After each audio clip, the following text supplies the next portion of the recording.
Welcome.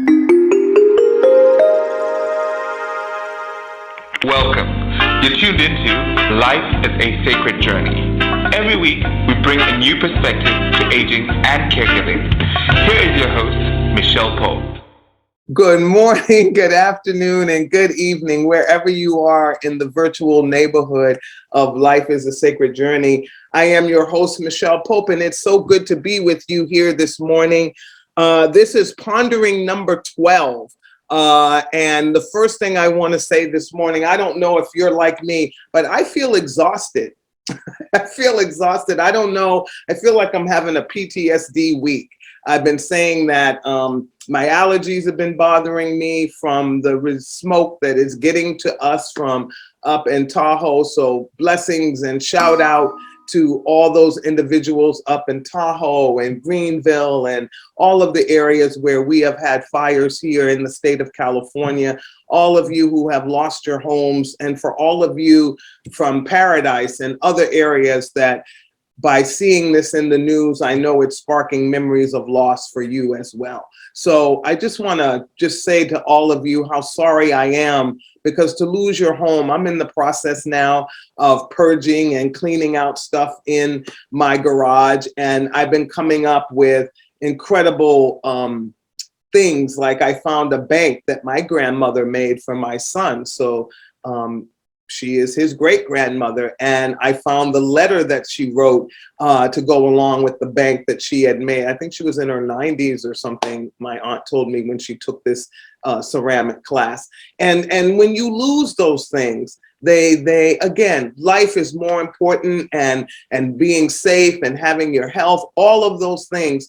But there's a sense of sadness, because I had a sense of joy when I found those things, and I'm creating 2 memory boxes for my kids that, you know, I'm putting the stuff that I know I want them to keep that will become family heirlooms, and the stuff that I just kept because I needed to keep it, I'm getting rid of it.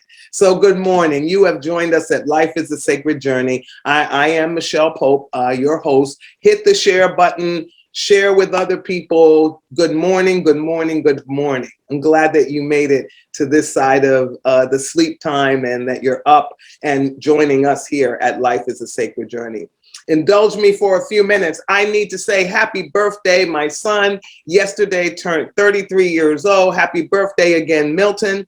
And then my son from another mother that lives in Belgium, who is the father of my 2 beautiful godchildren over there in Belgium, Fred. They were born on the same day. This is an incredible quick story. And all right, so August 26th, my son was born in the late afternoon, evening in Sacramento.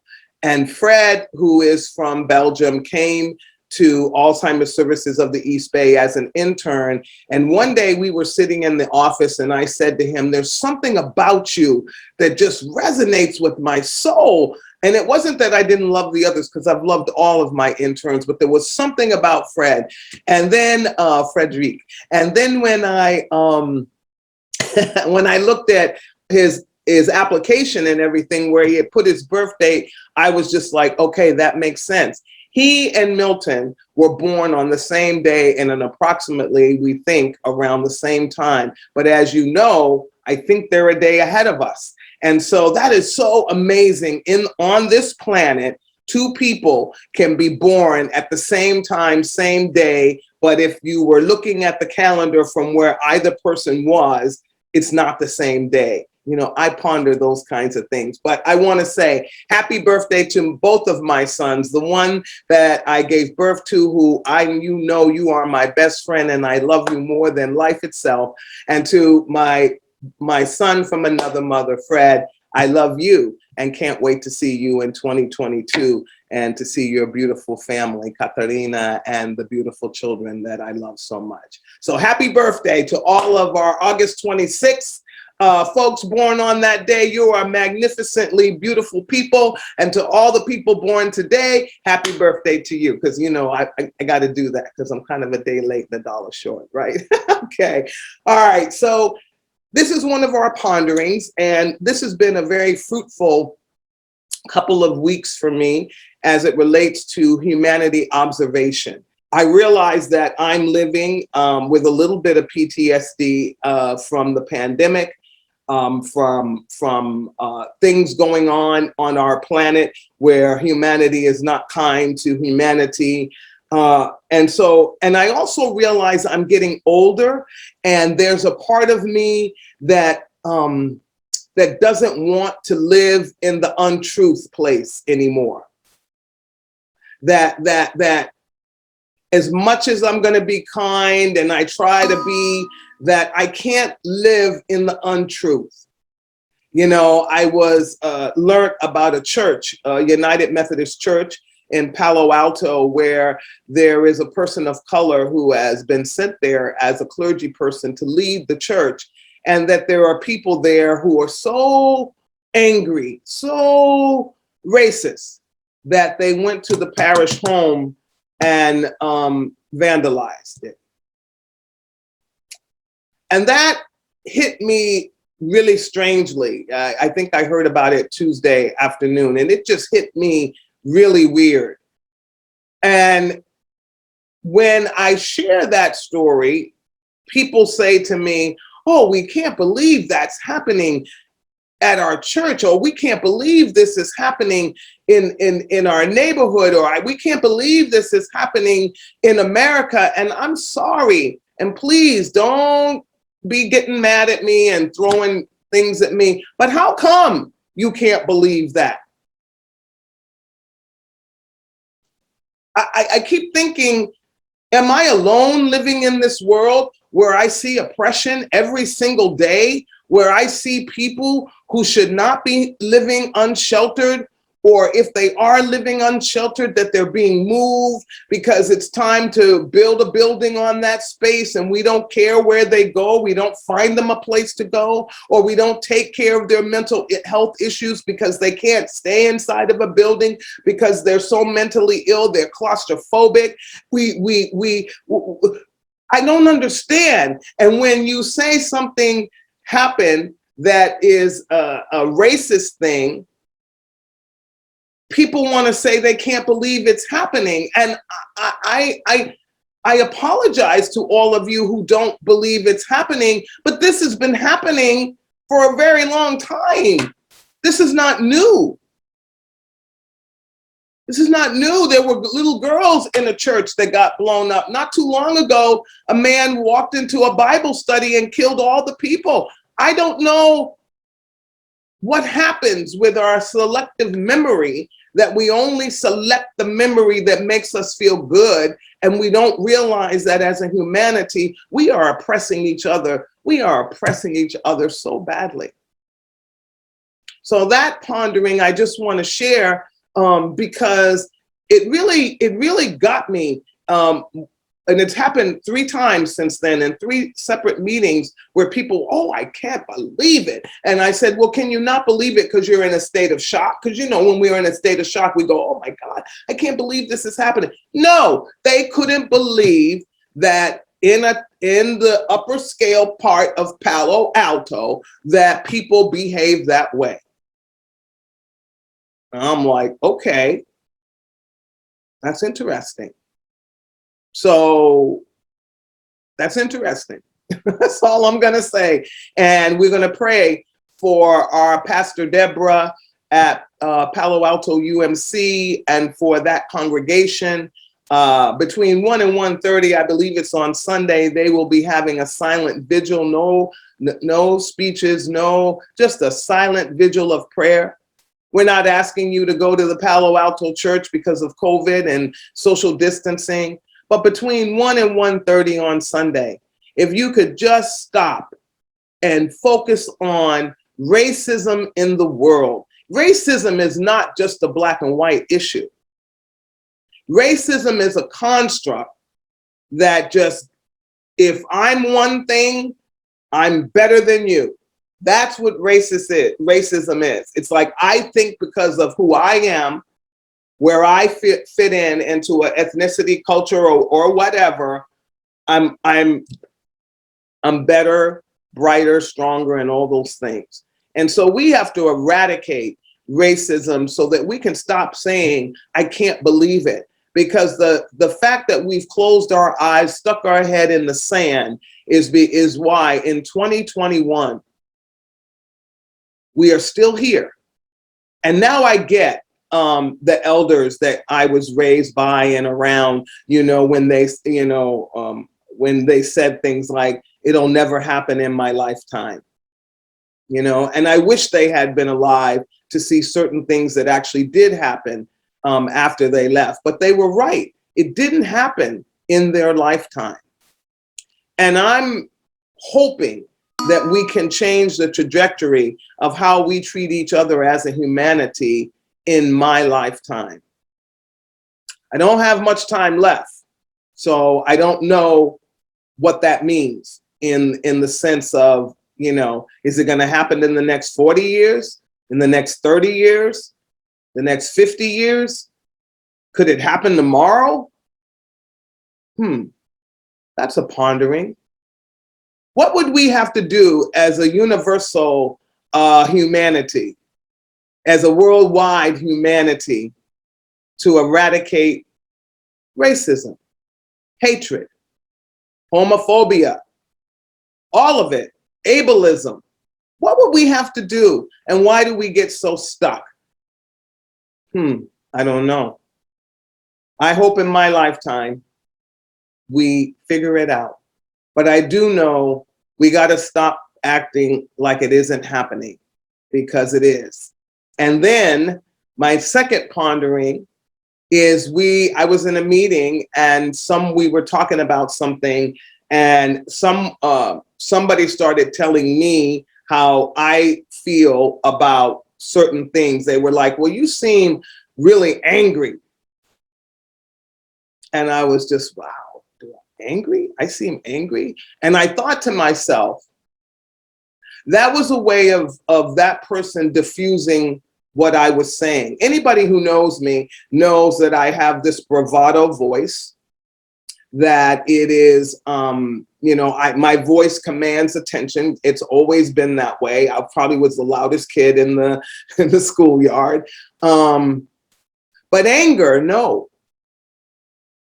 True anger, a true Micheal Pope angry, not many people have seen. You can see me being appalled about something. You can see me being wanting to be a strong advocate for it. But when someone says to me, because I'm talking about a topic that makes them uncomfortable, you seem angry, that's to get to me to stop talking about it. We have to be able to live in those uncomfortable spaces without thinking that somebody's angry. And just because it makes you feel some kind of way, you know what I mean? That feeling, that thing where you're like, oh my gosh, they're talking about something that I'm not comfortable with, and it's making me feel some kind of way. You can't project your feelings on someone else and then, in fact, tell them that's what they're feeling, because you don't know that. And not integrating and not having a great conversation around it, then you'll never be able to know actually what they're feeling. Because my anger and your anger look like two different things. And I try not to get to the place of anger, because a place of anger for me, when I'm really angry, it's a bad, I can't stand it, because I start sweating on my nose. I start to cry. I mean, when I'm angry, it is my whole physiology changes, and I'm just like, it's nuts. And I don't like that space. So I try not to get there. But am I passionate about the lives of humanity? You better believe it. I am passionate about that. So let's be careful with our vocabulary when we're telling other people how they are feeling, and then to tell them to define how they're feeling, and then dismiss what really is happening before you. I hope that makes sense. I hope you understand. Write in the chat if you understand. It's like if I say to you, oh, okay, here's a good example. You fall and your knee is scraped, and I say to you, Are you hurting? And you go, yeah, I'm really hurting. And I go, no, you're not. You're not hurting. Keep walking. Really? You just told me you were hurting. And so we have to be careful because we, as humans, I've done it, I do it. I'm trying to learn not to do it.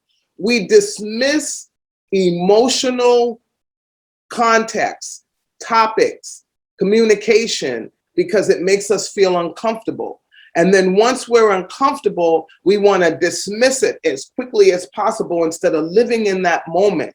Living in that moment with that individual helps us as well as the individual, because guess what's happening? You're having an intentional conversation. You're having an intentional moment.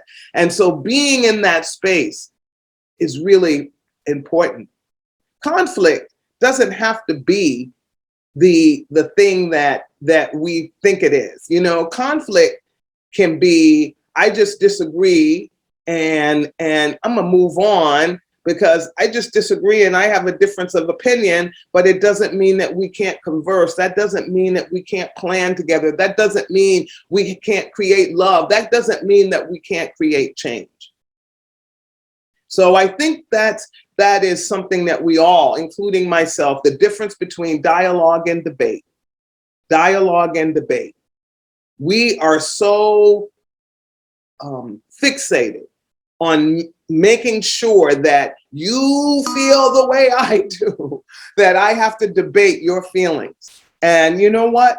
You may not feel the way that I do. And I have to honor how you feel about something and listen with an open, broken heart, because maybe I'll learn something and maybe I will change. And maybe, just maybe, we will have an enlightened moment as a humanity together. And I think that's how the needle gets turned. I think that we have taken conversation and really turned it into debate, so that therefore it has to have one conclusion or another. And we're not willing to live in that gray area, that beautiful gray area where there is no answer. There is no answer. It's just, you know what? We're here and let's figure out how to move to there together. Let's not forget the history about how we got here, but then let's move and stop bringing up the past. This is something, all right, my third pondering. Erykah Badu had a song, I don't even know. I just love her. I love her. I love her. And it was called Bag Lady. And this can apply to men as well. But she was talking about all the stuff that you pick up in your lifetime. All the stuff that you pick up. The stuff that you pick up that is pain, sorrow, disappointment, all of that stuff. And because it becomes a part of our everyday life, we carry it with us and we keep carrying it with us, and then we keep adding to the bag. And the song goes on to say, you have to put those bags down. Carrying them from port to port or period to period in your life only makes, the bag heavier and makes it harder for you to move to the next place. So that means in every period of your life, you have to look at the places where you need forgiveness and where forgiveness needs to be given. You need to look at the places where, how do I get rid of this bag of unhealthiness? Like Micheal Pope, here's my lunch, my apple, I'm gonna eat this for breakfast. My banana, my plum. Thank you, Craig Brown, for my wonderful fruit basket. So when you make a decision to do something different, then you have to let go of the old so that the new can become a habit, right? So my big habit back in the day was to eat nothing, and began to realize, as you all know, I've been on this plant-based kick for almost over a year. And it's made such a difference in my health status. Now, I have to tell you, I did have some chicken wings the other day and they were delicious. But for the most part, I'm plant-based. But I had to do homework. I had to do research. I had to fast, as you all know. I had to fast to get rid of all that old stuff that was going on in my body, to get rid of the sensation for sugar. I'm down to 1 cup of coffee a day. And that is amazing for me because I could drink coffee all day long. Now, does that mean I think I'll go back? I think every once in a while I'm going to slip on the coffee thing, but that's all right. It's about letting go of the things that I want to let go of, and then slowly but surely making a transformation. And I don't know if the goal is to give up coffee, because I love coffee. Oh my golly gee whiz, I love coffee. And I know you can get caffeine and other things, but I'm like, I love that taste, that bitter, because I don't even put sugar in my coffee. So I love that little bitterness in the coffee. All right. So at the end of the day, what we are asking ourselves to do when we want to live our best lives, we're asking ourselves to approach it in a way that we understand that we're going to be picking up some stuff along the way. But in order to lighten the load, to move to the next evolution of our development as a person and as a human in the common good, we have to let things go. We got to let them go because they prevent us from growing to the next place. Always. There's no ifs, ands, and buts about it. It will prevent. I had a wonderful conversation with somebody the other day talking about my inner child who was very broken. She was a broken little girl. And Megan Logan and I were talking about it. And good morning, Megan. And I realized, yes, I had to go back and heal her and talk to her and let her know, you know what? You got me to here, girlfriend, and I'm thankful to you. You don't have to be afraid anymore. I got you. So you don't have to act up when your big girl, Micheal, gets nervous, frightened, afraid, feels abandoned. All those things. I got you. We have lived through this. So you don't have to be in me in that way anymore. You can hold my childhood memories.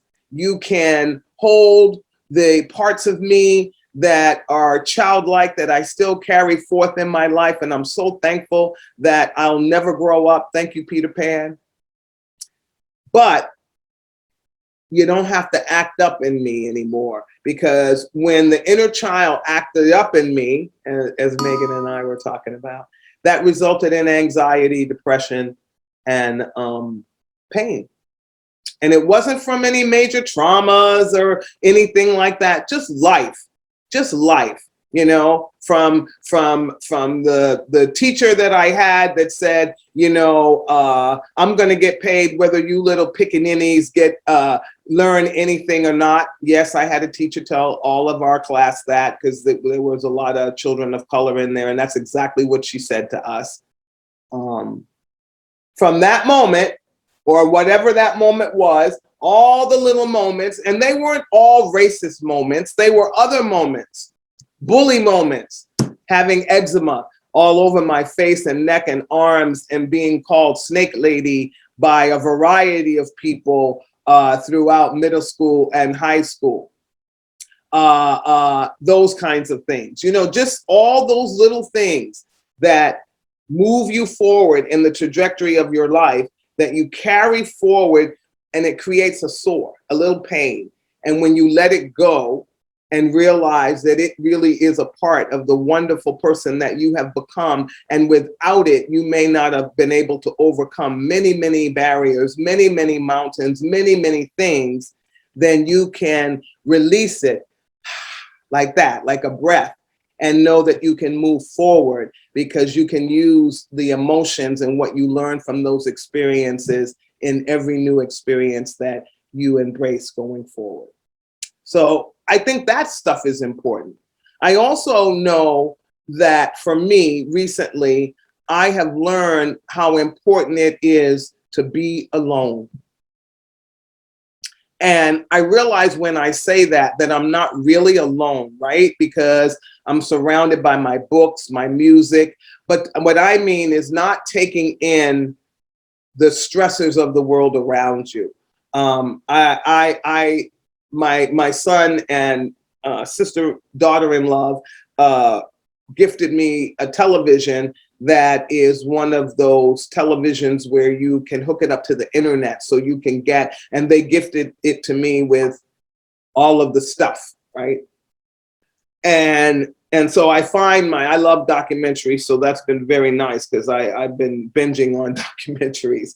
But I also have watched some things that, documentaries that enlighten me about some things that I didn't know were happening in the world. And I realized after I take all that in, I have to take a break from that kind of information coming in, because some of it, there's not anything I can humanly do to change. And that grieves me. I'm one of those people that it grieves me and it hurts my heart that I'm powerless to stop certain things. Because I ponder, like right now, my biggest pondering about the world common good condition is, why is it that there is not water in places in 2021, but that conglomerates can go into those same places and make sure that their bottled water is there, but they're not investing in a water infrastructure? I found out about that. And I was like, that's interesting. So you're going to pollute the country that you're giving the water to. They have to purchase it, but you're not helping the water infrastructure. When I found out building a well in any village, town, or place is really not that expensive. There was a young man that I learned about many, many years ago, where he was young. He was like 12, 13 years old. And he started collecting money from his neighbors, parents, grandparents, and things for his birthday. And he started sending money to Africa, was where he was sending it, to build wells. So the kids wouldn't have to walk 50 miles to get water before they went to school. That was his big thing. He thought, why do the kids have to do that? They're missing out on school. They need school. So if a 12, 13-year-old, he was from Canada, I believe. And I think there's a little girl that does the same thing. I think she cut her hair and they got the money and sent, I think she had leukemia or cancer, and she's built some wells. I think she has since passed away. So it's mind-boggling to me that a Fortune 4, 5, whatever these companies are, will pay for their goods to go create revenue from it, but not do a doggone thing to help the people in the community that need it so badly. I ponder those things, and that they leave a heavy weight in my heart, because that's not expensive to do. And then our indigenous brothers and sisters, when you go to the lands that they are forced to live on, and you wonder to yourself, really? It's 2021. Why does this look like Big Valley? Why? And why, when you have investing money, federal dollars that we pay into our taxes, and you do all this rhetoric conversation, we're all in this together, we all like each other. It's not true, because in 2021, why is it an indigenous culture that you move from one place to Oklahoma or wherever you moved them, some of them still don't have running water in the way that we have running water? That's what I'm trying to say. You know what I'm saying? You all know what I'm saying, because people will say, oh, they have running water, Micheal. Not the way I have running water. No, they don't, because I've been there. So those are the things that I ponder and get me confused and break my heart. And that's why I have to take a break. The other day, I was in massive overload, last pondering. I was in a massive brain overload. between the work, the ministry that I have been blessed to be a part of with the United Methodist Church, and my organization needing me, actually really needing me at this time because of what COVID and all the things that means and all the things that I have to juggle. I felt overload, and I'm in overload. And I realized it's about you, Micheal. It's okay to say no. It's okay not to show up sometimes, because you do all the time. And so I'm giving myself permission. So this is my pondering to you. It's great to love a lot of things and to be engaged in a lot of things. But when you don't take time for self, you will soon implode. Somehow, some way. Your health will be affected. You'll have insomnia. It just is not good. And I'm the worst for it. So that's why this is my pondering. So when I don't show up for something anymore, or when I say no anymore, going forward to certain things, know if it's you that I'm saying no to, that I'm giving myself permission to love the life, to live the life, to engage in the life that God has given me. And what the issue is that I have filled it with a lot of stuff to help myself feel good too. So it's not all bad. I get a lot out of it. I feel so much when I do something for someone else. My heart, I want to dance. My heart, I want to tap dance. I just feel so good. But it's tiring when you're intentional. When you really give your all to anyone, it gets tiring and it starts to wear you down. So my thing is, it's time to take care of Micheal. It's time for you to take care of you, to really sit back and see where you're giving all your life energy. And if that life energy is always out, which is great, but as much as you send out, you got to bring back into yourself so you can rejuvenate and be ready for the next thing. I'm the worst at it, so we're going to have to hold each other accountable. So hold me accountable when you see me on Facebook doing more than I should. Just tap me on the shoulder and say, Micheal, did you have some R&R today or this week? And I'll do the same for you, because we need to unbusy our lives. You know, a good friend, all of you know, Lance Reynolds. I love him so much. We'll dedicate this show to Lance Reynolds, a dear friend and a dear colleague and a dear advocate for senior living. Was in the area with his wife visiting.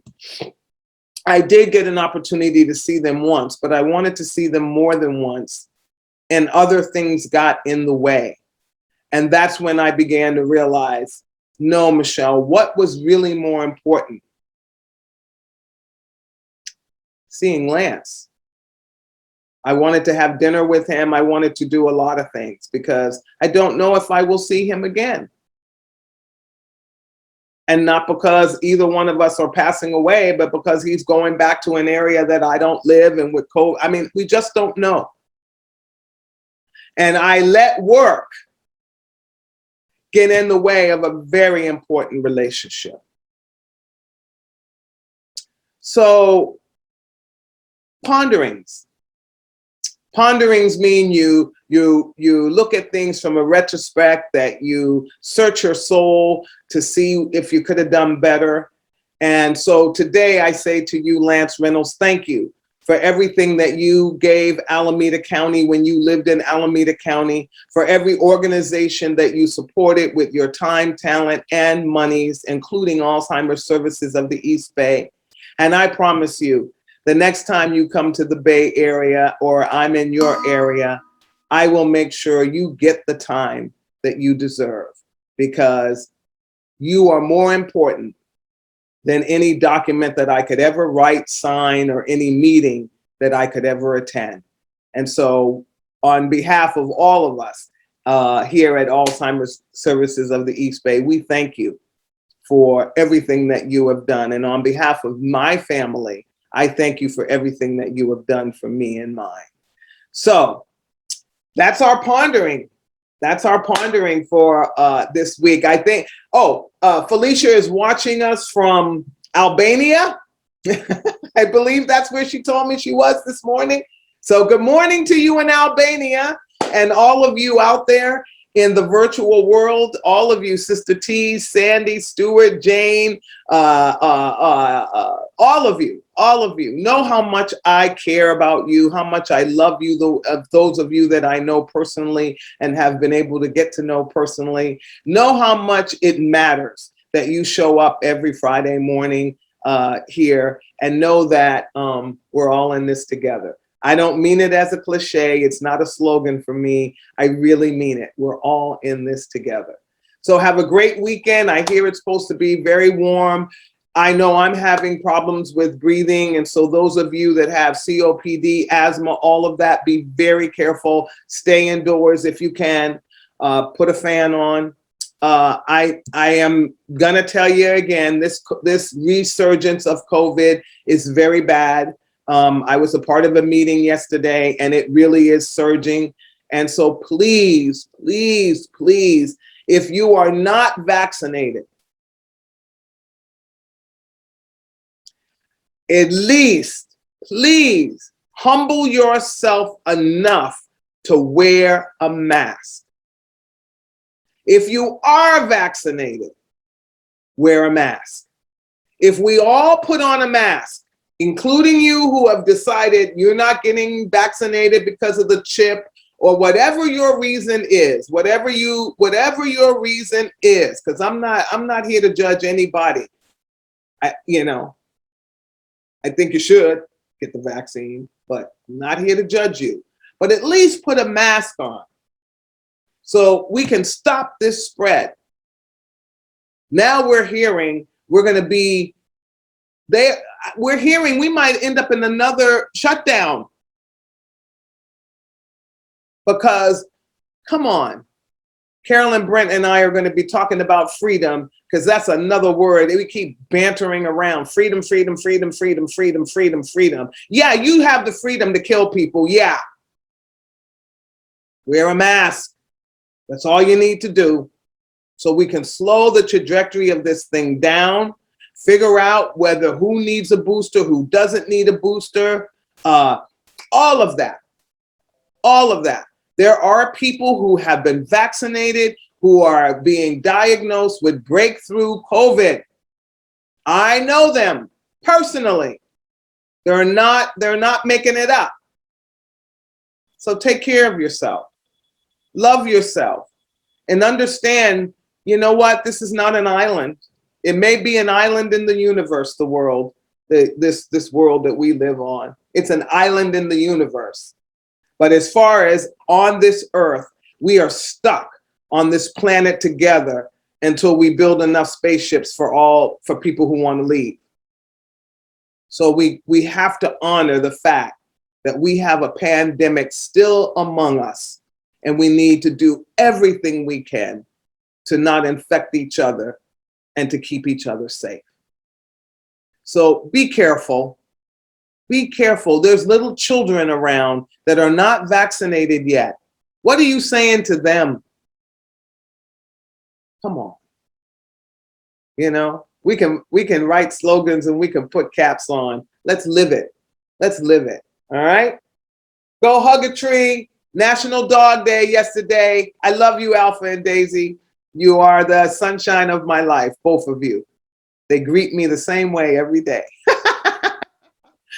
Hug your dog. Hug your cat. Love your pet. Hug a tree. Hug yourself.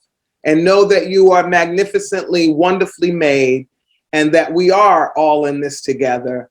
And let's not forget that. And let's start acting like that is really so. Have a great weekend. Take care of yourself. Enjoy the weekend. Do something for yourself. Spend time alone. Peace out.